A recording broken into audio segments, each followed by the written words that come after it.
వీటన్నింటిపైన పరిపూర్ణతకు అనుబంధమైనటువంటి ప్రేమను ధరించుకోవాలి. చూడండి, పైనున్నటువంటి ఐదింటికి ఆ 5 ఏమున్నాయి తెలుసా అండి? పరిపూర్ణంగా ఉన్నాయి.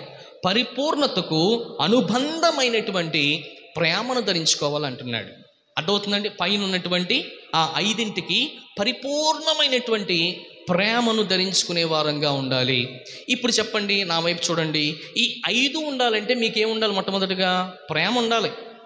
ప్రేమ లేకపోతే జాలి రాదు. ప్రేమ లేకపోతే చెప్పండి జాలి రాదు, దయ రాదు.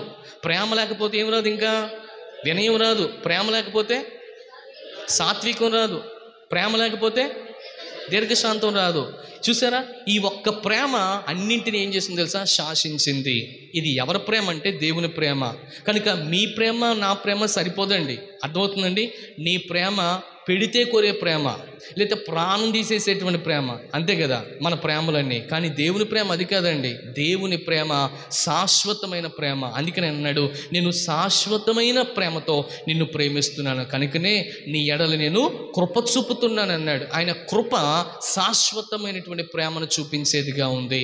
మరి ఆయన చూపించినప్పుడు నాన్న అని పిలిచినటువంటి నీవు, తండ్రి అని పిలిచేటువంటి నీవు కూడా ఆయన కుమారుడుగా కుమార్తెగా ఆ ప్రేమను మిగతా వాళ్ళందరికీ చూపించాలి కదా. మనం చూపించే వారంగా ఉన్నామా? ఇప్పుడు మనం ధరించుకోవాల్సింది ఏంటో చెప్పమంటారా? ఏమంటున్నాడు అక్కడ? పరిపూర్ణత అండి, పరిపూర్ణతకు అనుబంధమైనటువంటి ప్రేమను ధరించుకోవాలంటున్నాడు. బాగా గమనించండి.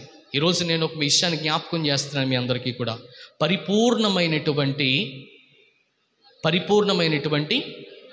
అనుబంధమైనటువంటి ప్రేమ. ఏ బంధం అంట? అనుబంధం. భార్య భర్తల మధ్యలో ఉన్న ప్రేమ ఏంటండి? నాకు తెలియక అడుగుతున్నాను, చెప్పండి. చెప్పాలి. అబ్బా సిగ్గుపడిపోతున్నారు చాలామంది. దేవునికి స్తోత్రం. భార్య భర్తలకు ఉన్న ప్రేమ ఏంటి? అనుబంధమా? చెప్పండి. అనుబంధం అంటే ఏమ్మా చెల్లి? క్లారిటీగా అనుబంధం.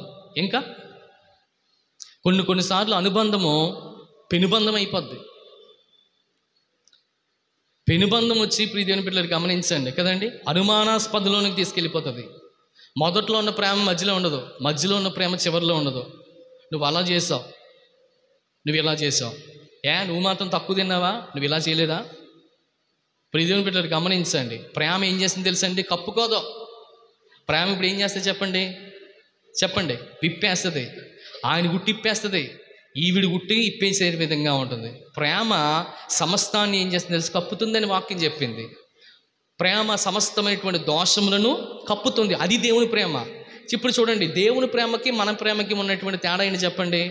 మన ప్రేమ అయితే విప్పేస్తుంది. సమయం దొరికితే గుట్టుని ఏం చేస్తాం తెలుసు? రట్టు చేసేస్తాం. సమయం దొరికితే చూసి ఏం చేస్తాం తెలుసండి? బయట పెట్టేస్తాం. మనలో ఉన్నటువంటి స్వభావం ఏంటో తెలుసండి? బయట పెట్టేస్తేనే మనకు నిద్ర వస్తుంది అన్నమాట. బయటకు పెట్టకుండా ఉంటే మనకి ఏమాత్రం కూడా నిద్ర రాదనమాట. కానీ దేవుని ప్రేమ ఏంటో చెప్పమంటారా? ఇప్పుడు తెలుసుకోండి, మనుషులకి ఆయనకున్న ప్రేమ ఏంటంటే, ఆయన శాశ్వత కాలం నువ్వు ఎన్ని చేసినప్పుడు భరిస్తూనే ఉన్నాడు. ఆయనకి జాలి ఉంది, ఆయనకి దయ ఉంది, ఆయనకి వినయంగా ఉన్నాడు నీ పట్ల. నువ్వు వినయంగా లేవేమో. ఇంకేమున్నాయినా ఆయన ప్రియ బిడ్డలారా ఏమండి? సాత్వికంగా ఉన్నాడు. ముఖ్యంగా మనం చూడగలిగితే దీర్ఘశాంతాన్ని నీ పట్ల వహిస్తాడు. ఇప్పుడు మారుతావేమో, రేపు మారుతావేమో, ఎల్లుండి మారుతావేమో అని ఆయన ఎదురు చూస్తున్నాడు. ఈ 5 లక్షణాలు ఆయనలో ఉన్నాయి. ఈ 5 లక్షణాలకి మించినటువంటి గొప్ప లక్షణం, రెండవ లక్షణం ఏంటో చెప్పమంటారా? రెండో లక్షణం ఏంటో చెప్ప ప్రేమ కలిగినటువంటి వాడిగా ఉన్నాడు. అందుకని అన్నాడు, పరిపూర్ణతకు అనుబంధమైనటువంటి ప్రేమను ధరించేటువంటి వారిగా మనం అందరం కూడా ఉండాలి. పరిపూర్ణతకు అనుబంధమైనటువంటి ప్రేమ. నేను అంటున్నాను, ఈ లోక సంబంధమైనటువంటి బాంధవ్యాలు కొన్ని రోజులు తెగిపోబోతున్నాయి. భర్తను భార్య, భార్యను భర్త, వారికి ఉన్నటువంటి బిడ్డలు విడిచి వెళ్ళిపోబోతున్నటువంటి వారిగా ఉన్నారు. ఎంతోమంది లోకాన్ని విడిచి వెళ్ళిపోయారు ఆల్రెడీ.